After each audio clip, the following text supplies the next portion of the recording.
What's your outlook for the lira moving forward if we did indeed see the central bank moving as you suggest?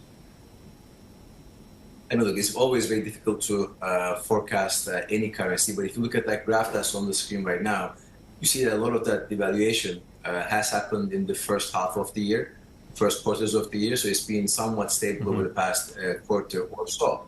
I would expect Turkish lira to mark to market and more heavily, and most certainly I would expect US dollar Turkish lira to hover around kind of early 40s or low 40s, I should say, by Q1 next year. But again, all depends on the timing of the central bank interest rate cut, and the market and the exporters in particular needs that.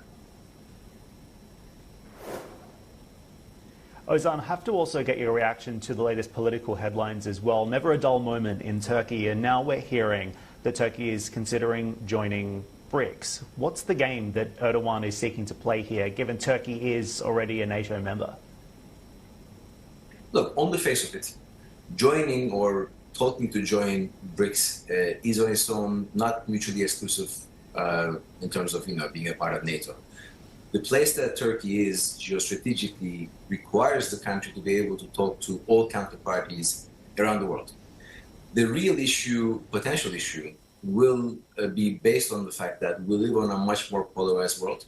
So, we may end up finding out that if you are to be a part of BRICS, then you may have to take a step back from some other obligations. That's not because you would want to, but the other organizations that you're a part of may decide to dictate certain rules on you as a country.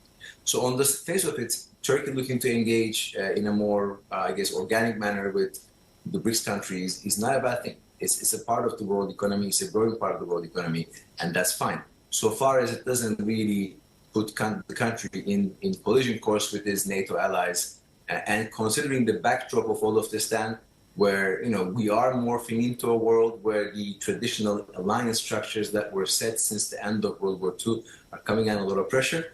It is going to be an area to watch, although on its own, I think it is a positive move for Turkey to consider looking at a 360 all around the world.